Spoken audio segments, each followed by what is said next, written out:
Good morning everybody. अपने जो है रिप्रोडक्शन सिस्टम स्टार्ट किया था जनन तंत्र।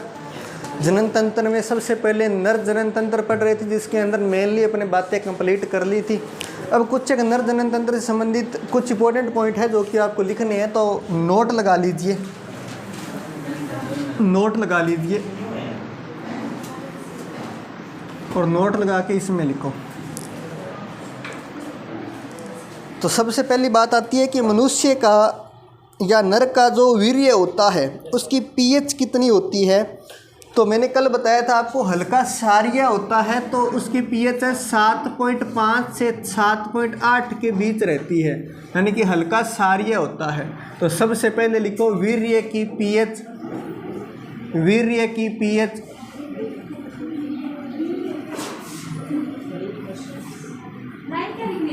वीर्य की पीएच ये लाइन है आपके सामने लिखी हुई है, ठीक है।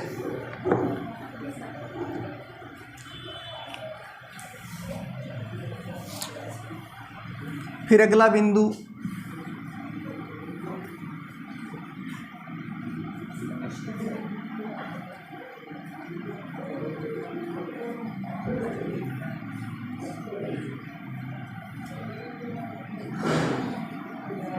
नर मनुष्य के शरीर से वीर्य निकलना जो है ये स्खलन कहलाता है। स्खलन, इजैक्यूलेशन बोलते हैं।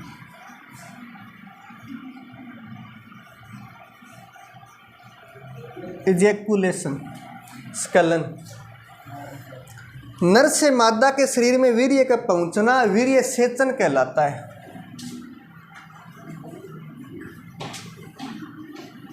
नर से मादा के शरीर में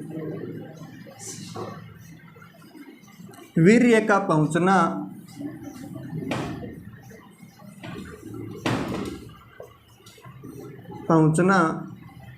क्या कहलाता है? वीर्य सेचन, वीर्य सेचन कहलाता है।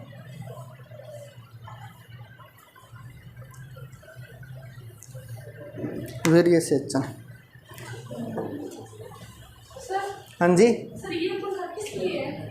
दिखाने के लिए। नहीं मतलब इसका क्या यूज है सर? ये बाहर है ना, गर्मी निकालता है बाहर। सर ये गर्मी निकाल दो।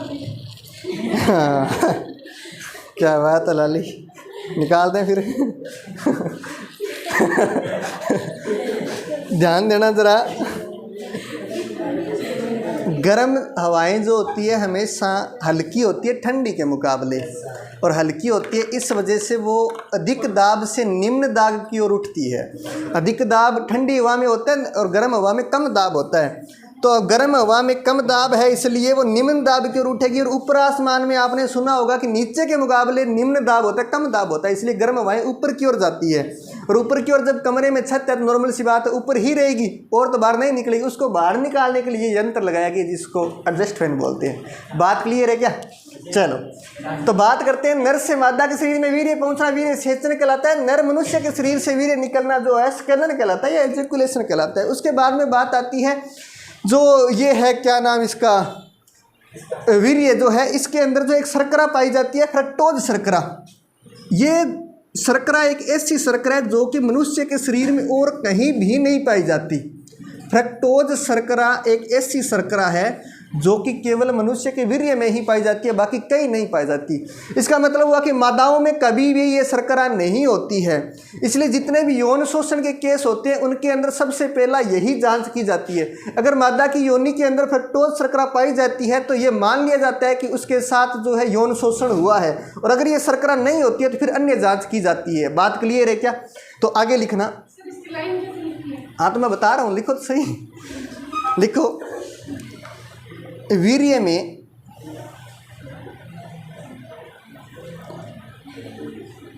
में फ्रक्टोज शर्करा पाई जाती है। फ्रक्टोज शर्करा पाई जाती है।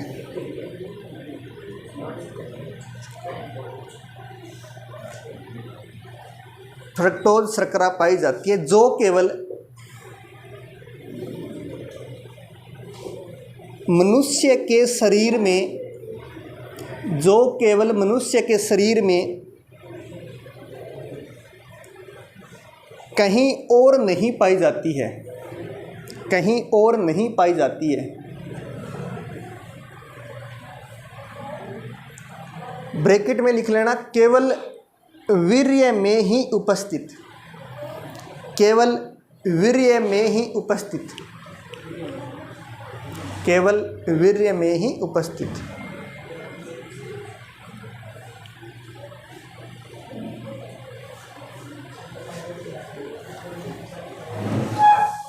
अगला बिंदु, लैंगिक उत्पीड़न यानी कि सेक्सुअल हरासमेंट, लैंगिक उत्पीड़न के मामलों में, लैंगिक उत्पीड़न के मामलों में जांच के दौरान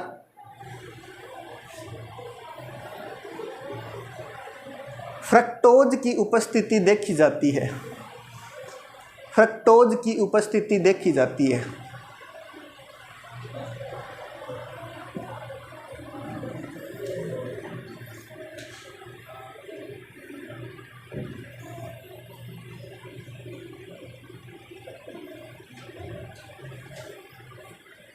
बात क्लियर है क्या?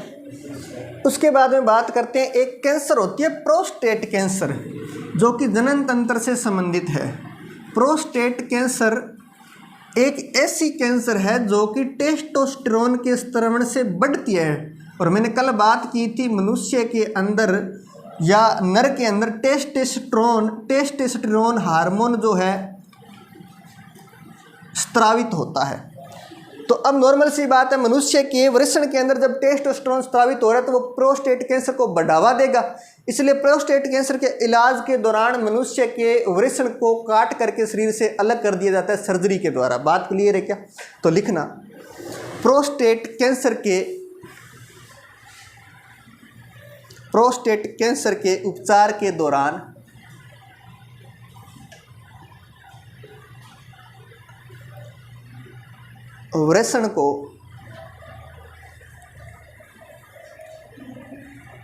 वृषण को सर्जरी द्वारा हटा दिया जाता है।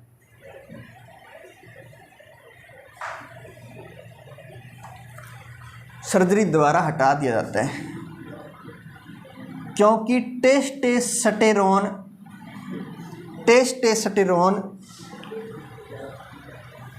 इस कैंसर को बढ़ाता है।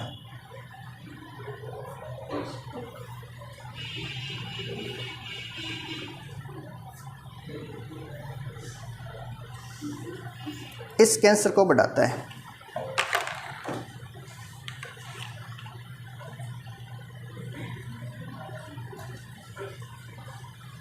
बात क्लियर है क्या?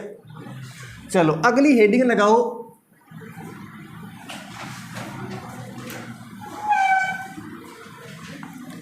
नर जनन तंत्र का हार्मोनल नियंत्रण।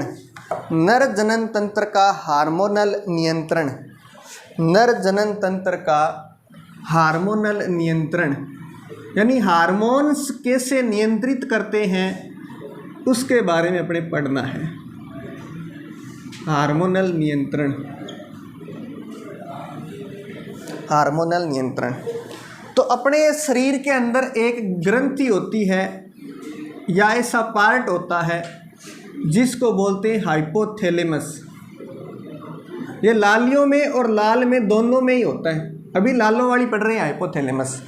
हाइपोथैलेमस जो है एक गोनेडोट्रोपिन रिलीजिंग हार्मोन रिलीज करता है। गोनेडोट्रोपिन रिलीजिंग हार्मोन बोलते हैं इसको, GnRH।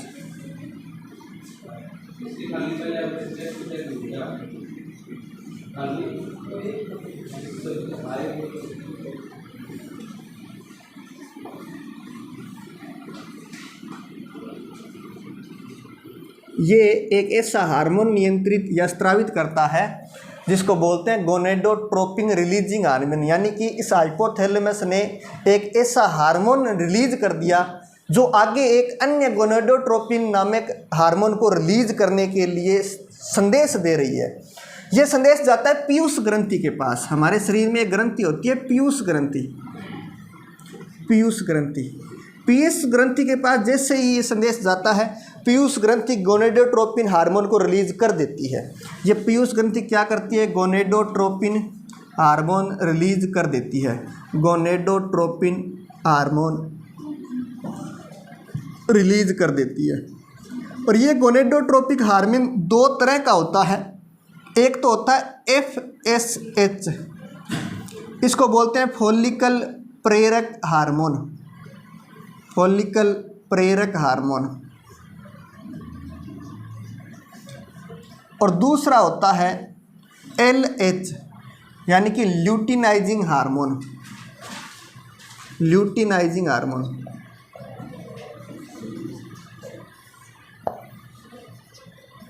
ल्यूटिनाइजिंग हार्मोन, ये दो तरह के हार्मोन स्रावित करती है पीयूष ग्रंथि या गोनेडोट्रोपिन रिलीजिंग हार्मोन। ये बनाओ साथ साथ, केवल मास्टर की शक्ल नहीं देखनी, ठीक है? हाँ, नज़र लगाओगे खूबसूरत लोगों को। फिर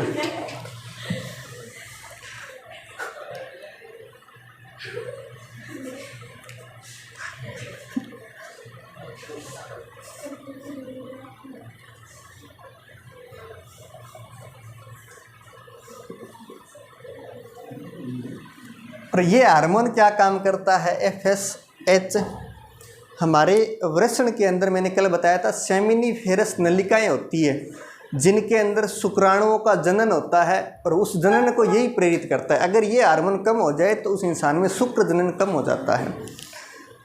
तो आपको इसमें लिखना है ये बनाने के बाद में, पहले बनाओ, हाँ आराम से बनाओ, धीरे धीरे, चोरी चोरी चुपके चुपके।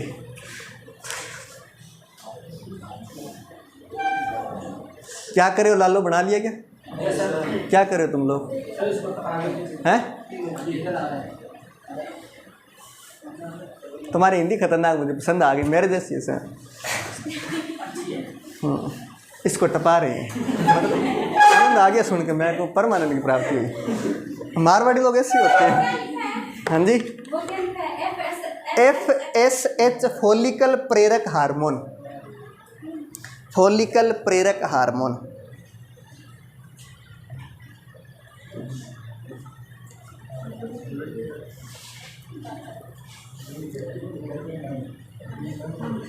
बना लिया क्या?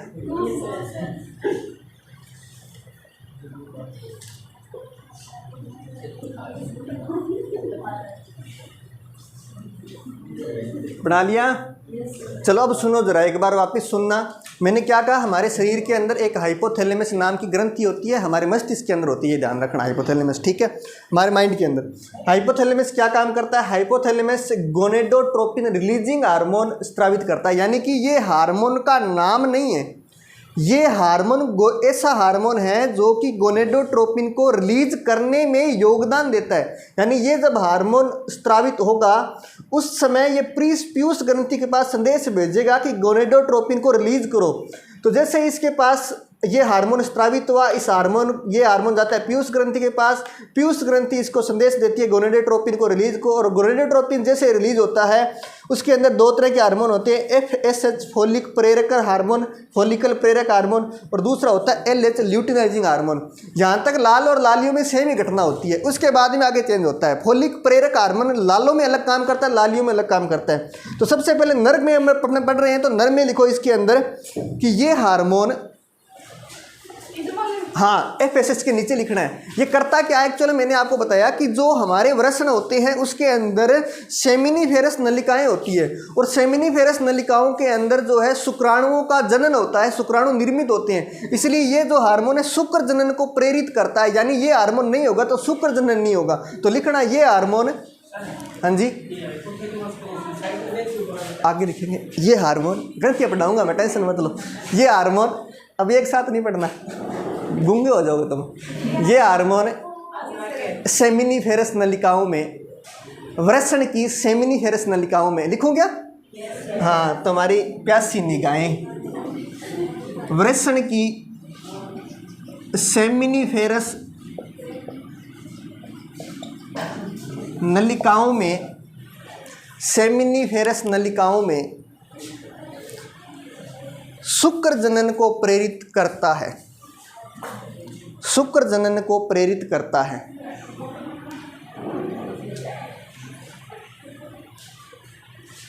स्पर्मेटोजेनेसिस बोलते हैं जिसको, शुक्र जनन। बात क्लियर। अब लिखो ल्यूटिनाइजिंग हार्मोन के नीचे, ये ल्यूटिनाइजिंग हार्मोन क्या करता है, वृषण के अंदर लीडिंग सेल्स होती है, लीडिंग कोशिकाएं, मैंने कल आपको बताया था। उन लीडिंग सेल्स को संदेश भेजता है कि टेस्टोस्टेरोन हार्मोन स्रावित करो। तो टेस्टोस्टेरोन हार्मोन जो है इन्हीं के द्वारा स्रावित होता है। तो लिखना, ये हार्मोन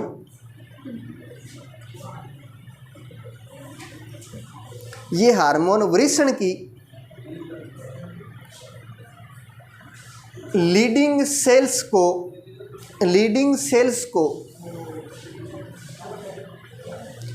टेस्टोस्टेरोन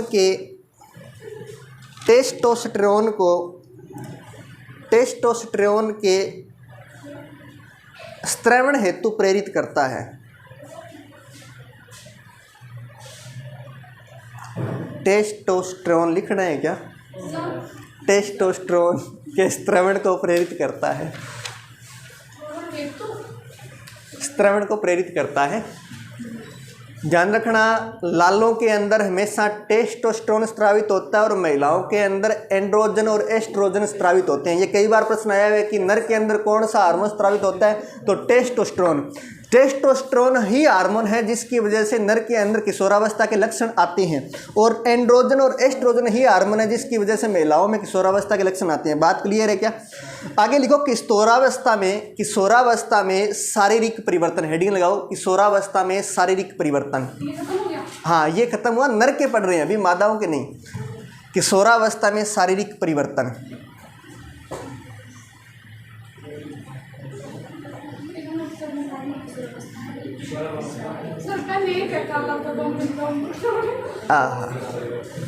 लिखो, किशोरावस्था में शारीरिक परिवर्तन। पहला बिंदु लिखो, नर मनुष्य में एंड्रोजन्स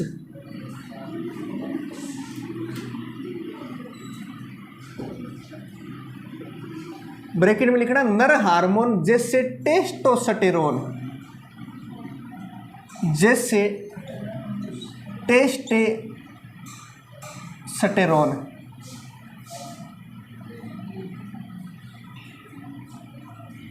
नर हार्मोन जैसे टेस्टोस्टेरोन, ये ब्रैकेट में लिखना है, के प्रभाव में, मम्मी कसम किसी ने भी पहली बार में देख के नहीं लिखा, 3-4 बार एक शब्द को देखा है। हाँ। लिखो, के प्रभाव में 12 से 14 वर्ष की उम्र में,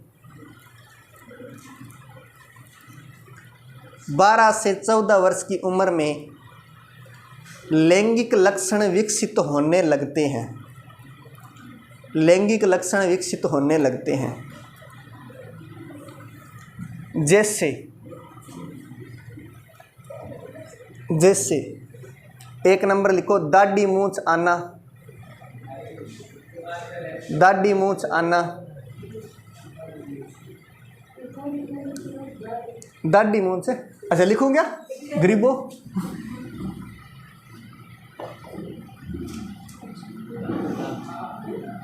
दाढ़ी मूंछ आना। 2 नंबर लिखो, शरीर पर बालों का घना आवरण, अनिल कपूर और सनी देओल के जैसे, शरीर पर बालों का घना आवरण, शरीर पर बालों का घना आवरण। अगला बिंदु, आवाज भारी होना, पाटड़ो स्पीकर, आवाज भारी होना, बेस ज़्यादा हो जाए। अगला बिंदु, चौड़े कंधे व मजबूत मांसपेशियां, सॉलिड बॉडी, चौड़े कंधे व मजबूत मांसपेशियां।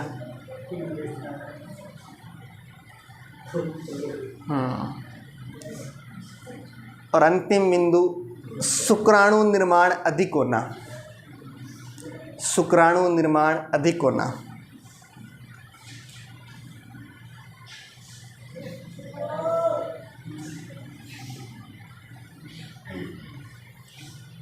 लिख लिया क्या।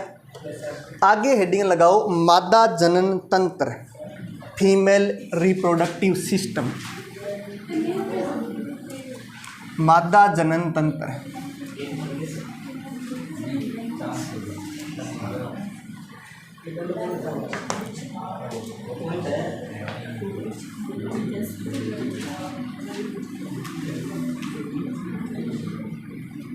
मादा जनन तंत्र में लिखना कि मादा जनन तंत्र में निम्नलिखित प्रमुख संरचनाएं होती है। मादा जनन तंत्र में निम्नलिखित प्रमुख संरचनाएं होती है। पहली अंडाशय,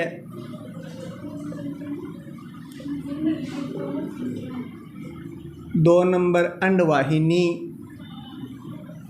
3 नंबर गर्भाशय। मादा जनन तंत्र में निम्नलिखित प्रमुख संरचनाएं होती है। अंडाशय, अंडवाहिनी, गर्भाशय, ग्रीवा, योनि। तो इस तरह से ये संरचनाएं लिख लो। योनि और जनन ग्रंथियां, जनन ग्रंथियां।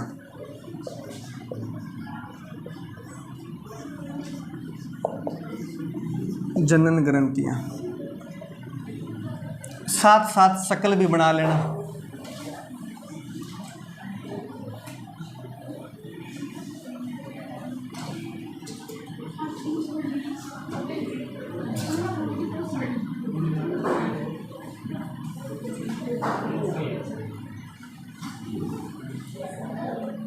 ये लिख लिया था ना सबने?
आओ।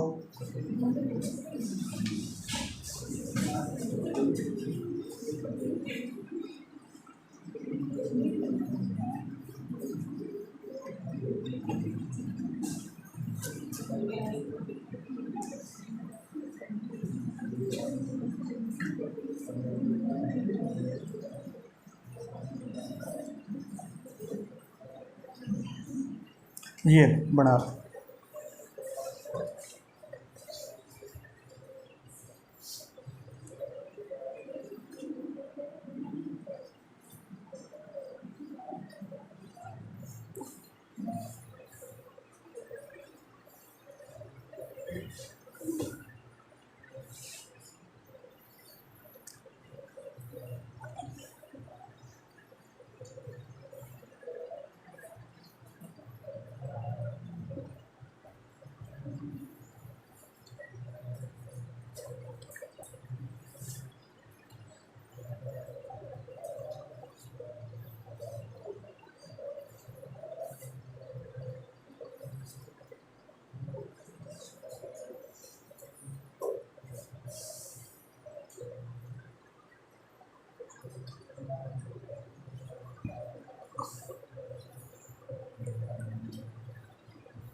बना लिया क्या?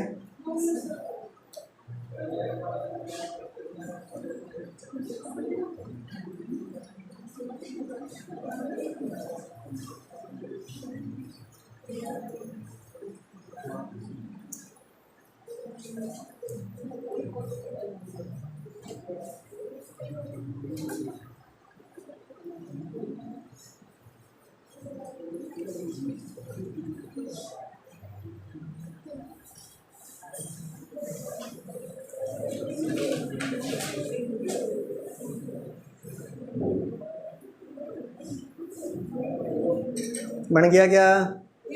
चलो देखो जरा, इधर ध्यान दो जरा, इधर ध्यान दो। मादा जनन तंत्र के अंदर आ जाओ। मादा जनन तंत्र के अंदर ये पार्ट होते हैं जो मैंने आपके सामने लिखे हैं। सुनना जरा, ये जो आकृति बनी हुई है, ये जो आकृति बनी हुई है इसको बोलते हैं अंडाशय। ये एक्चुअल में गर्भाशय होता है। ये बाहरी जनन अंग होता है जिसको योनि बोलते हैं। और बाहरी जनन अंग के ठीक अंदर वाला पार्ट जो होता है उसको ग्रीवा बोलते हैं। और ग्रीवा के जस्ट ऊपर वाला पार्ट होता है गर्भाशय। गर्भाशय जुड़ा होता है अंडवाहिनी से, ये अंडवाहिनी बोलते हैं इसको। ये दोनों ओर होती है। अंडवाहिनी आगे जुड़ती है एम्पुला नामक जगह से, और एम्पुला के बाद में जस्ट आगे ये जो पंजाकार आकृति दिख रही है इसको बोलते हैं फिम्बरी। फिम्बरी जो है अंडाणु ग्रहण करते काम करता है, और इसको बोलते हैं अंडाशय। ये जो दो आकृतियाँ होती है, ये जो दो आकृतियाँ एक जोड़ी के रूप में पाई जाती है, ये जो बनास्पति के आकार की होती है। नाशपति देखिए आपने, नाशपति आकार का अंडाशय होता है, जोड़ी के रूप में पाया जाता है, तो इसको बोलते हैं अंडाशय। ये जो जिस आकृति के द्वारा अंडवाहिनी से जुड़ा हुआ है, उधर वाला और इधर वाला, इसको बोलते हैं अंडाशय तंतु। ये अंडवाहिनी के द्वारा जुड़ा होता है। और उसके बाद में ये जो अंडाशय, ये जो गर्भाशय है, इसकी 3 परतें होती है। बाहर वाली, सबसे बाहर वाली परत को बोलते हैं पेरीमेट्रियम, बाहर वाली के जस्ट अंदर वाली परत को बोलते हैं बायोमेट्रियम या मायोमेट्रियम, और सबसे एंड में जो अंदर की ओर परत होती है उसको बोलते हैं एंडोमेट्रियम। बात क्लियर है क्या? उसके बाद में क्या होता है कि ध्यान देना जरा, जब लाल और लाली निषेचन करते हैं उस समय जो है शुक्राणु लाल यहाँ पर छोड़ते हैं जहाँ पर ग्रीवा का पार्ट होता है, योनि के अंदर जस्ट अंदर ग्रीवा का पार्ट होता है, यहाँ पर शुक्राणु छोड़ता है। तो कहते हैं कि जिस शुक्राणु के अंदर जितनी ज़्यादा पावर होती है उतनी तेज़ी से गति करता है शुक्राणु। एक बार वीर्य स्खलन में लगभग 40 करोड़ शुक्राणु होते हैं। जिस शुक्राणु के अंदर सबसे ज़्यादा एनर्जी होती है वो सबसे ज़्यादा तेज दौड़ते हैं और दोनों ओर दौड़ते हैं, यानी इधर भी दौड़ते हैं और इधर भी दौड़ते हैं। जो सबसे पहले पहुंच जाता है वही निषेचन करता है, बाद वाले जो पिछड़ जाते हैं, इसलिए कहते हैं ताकतवरी विजेता। तो बच्चा वही पैदा करेगा जो शुक्राणु सबसे ज़्यादा ताकतवर है। यहाँ से जाता है, यहाँ के जाने के बाद में यहाँ अंडवाहिनी के अंदर जाता है, अंडवाहिनी के अंदर जाने के बाद में यहाँ पर आ जाता है एम्पुला नामक स्थान पर। यहाँ पर इस अंडाशय के अंदर अंडे निर्माण की क्रिया होती है। अंडे निर्माण की क्रिया होती है, उसी को अंडाणु बोलते हैं। उसी अंडाणु को ये जो फिम्बरी है ये ग्रहण करती है और यहाँ लेके आ जाती है एम्पुला नामक स्थान पर। एम्पुला नामक स्थान पर ही निषेचन की क्रिया होती है, यानी अंडाणु और शुक्राणु मिलते हैं। बात क्लियर है क्या? कई बार प्रश्न आया है कि निषेचन की क्रिया या अंडाणु और शुक्राणु के मिलन की क्रिया कहाँ पर होती है, तो एम्पुला दिया हुआ है तो ठीक, वरना ध्यान रखना अंडवाहिनी के अंदर होती है। बात क्लियर है क्या? ये ध्यान रखना है इस बात का। उसके बाद में क्या होता है, यहाँ पर लगभग 4 से 5 दिन अंडाणु और शुक्राणु मिलकर के रहते हैं। उसके बाद में 5 से 6 दिन बाद गर्भाशय के अंदर आ जाता है। गर्भाशय के अंदर आने के बाद में 5 से 6 दिन बाद गर्भाशय की दीवारों से चिपक जाता है, जिसको आरोपण बोलते हैं। गर्भाशय की दीवारों से बच्चा जो चिपक जाता है, जिसको आरोपण बोलते हैं। और अगर मान लो निषेचन नहीं हुआ है, तो निषेचन अगर नहीं होता है तो वापिस ये अंडाणु जो है निष्क्रिय हो जाता है, यानी कि जनन करने की क्षमता खो देता है। और गर्भाशय की जो दीवारें होती है वो टूटने लगती है और दीवारें टूट के रक्त स्त्राव के साथ मासिक द्राम के दौरान जो है रक्त के साथ बाहर आ जाती है और वापस से मेंस्ट्रुअल साइकिल की प्रक्रिया शुरू हो जाती है। बात क्लियर है क्या? लिखो इसमें सबसे पहले हेडिंग लगाओ अंडाशय।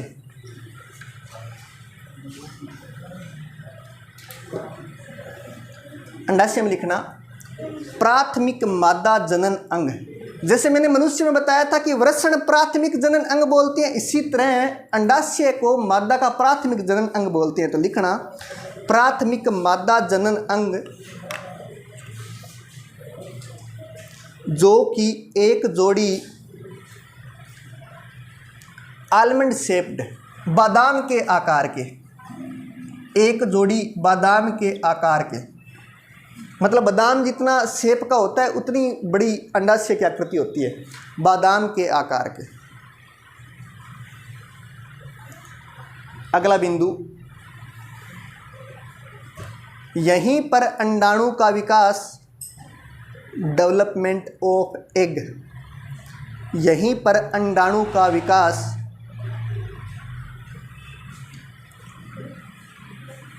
तथा अंडोत्सर्ग की क्रिया होती है। अंडोत्सर्ग की क्रिया होती है।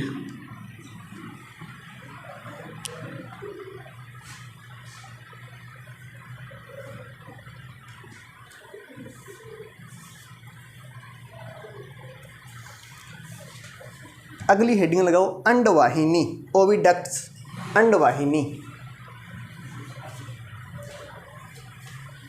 अंडवाहिनी। अंडवाहिनियों को ध्यान रखना लालियों फेलोपियन नलिका भी कहते हैं, फेलोपियन नलिका। तो लिखना इन्हें फेलोपियन नलिकाएं भी कहते हैं, फेलोपियन नलिकाएं भी कहते हैं, फेलोपियन नलिकाएं भी कहते हैं। कई बार जुड़वा बच्चा होने का रीज़न यही होता है कि जब 2 शुक्राणुओं में सेम ताकत होती है तो एक उधर चला जाता है और एक इधर चला जाता है, इस वजह से जुड़वा बच्चे पैदा होते हैं। यानी उधर भी अंडाणु होता है, इधर भी अंडाणु होता है, दोनों के साथ निषेचन होता है, इस वजह से जुड़वा बच्चे पैदा होते हैं। अगर ज़्यादा शुक्राणु में ज़्यादा ताकत है तो उसके अंदर जो है 3-4 बच्चे भी सामान्यतः कई बार देखे जाते हैं, 3-3, 4-4 बच्चे भी पैदा होते हैं। बात क्लियर है क्या? आगे लिखना, ये एक सिरे पर अंडाशय से, ये एक सिरे पर अंडाशय से तो दूसरे सिरे पर गर्भाशय से जुड़े होते हैं, यूटेरस, गर्भाशय, गर्भाशय से जुड़े होते हैं।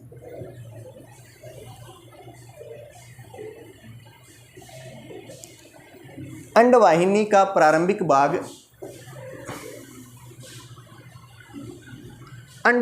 प्रारंभिक भाग फिम्बरी कहलाता है। फिम्बरी कहलाता है, ये लिखा हुआ फिम्बरी कहलाता है, जिस पर उंगली नुमा उभार होते हैं। उंगली नुमा उभार होते हैं, जैसे पंजा सा बना हुआ है ना आगे की ओर, इस तरह उंगली नुमा उभार होते हैं।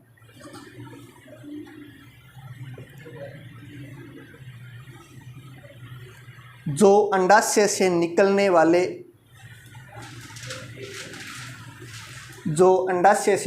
वाले अंडाणु को ग्रहण करने में सहायक है। अंडाणु को ग्रहण करने में सहायक है।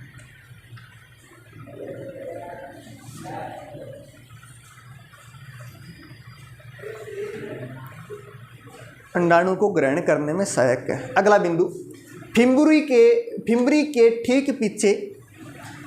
के ठीक पीछे एम्पुला नामक भाग, एम्पुला ये लिखा हुआ, एम्पुला नामक भाग,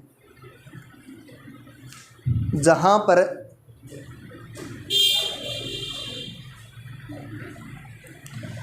पर अंडाणु लगभग 48 घंटे तक सक्रिय रहता है।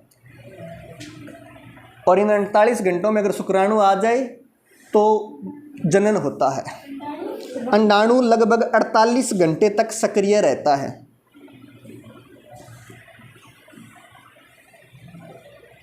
सक्रिय रहता है।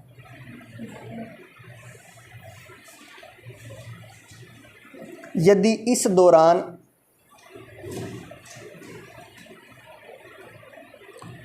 इस दौरान शुक्राणु यहाँ आ जाए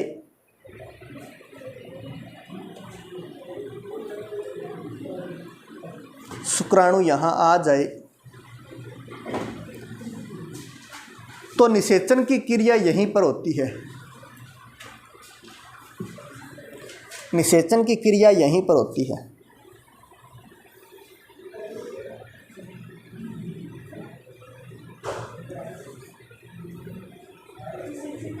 निषेचन की क्रिया यहीं पर होती है। अंडवाहिनी का अंतिम भाग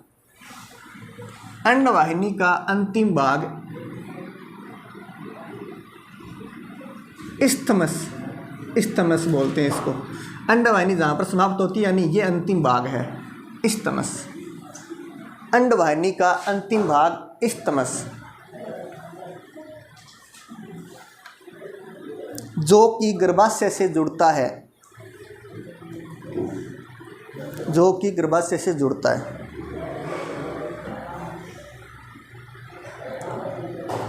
अगला बिंदु, यदि निषेचन की क्रिया हो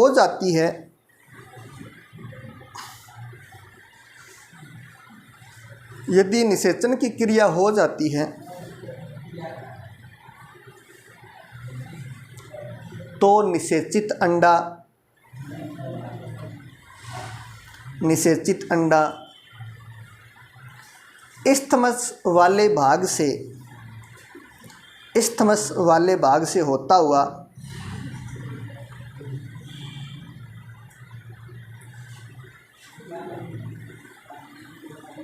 गर्भाशय में इसकी दीवार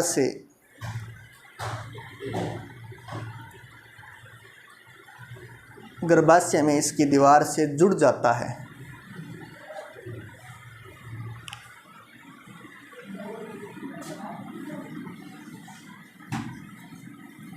जिसे आरोपण कहते हैं, इम्प्लांटेशन, जिसे आरोपण कहते हैं। आरोपण की क्रिया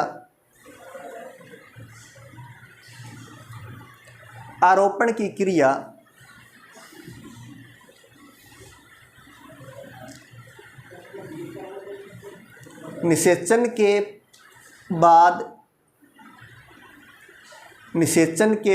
5 से 6 दिन बाद होती है, 5 से 6 दिन बाद होती है।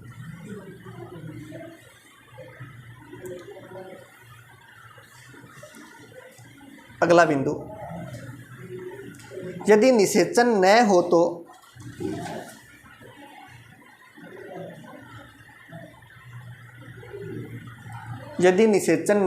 तो अंडाणु जनन क्षमता खो देता है, अंडाणु जनन क्षमता खो देता है।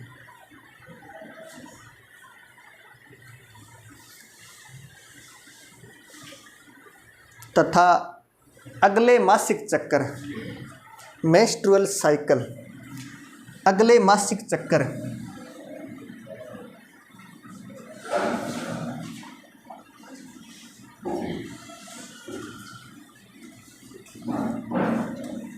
अगले मासिक चक्कर की तैयारियां प्रारंभ।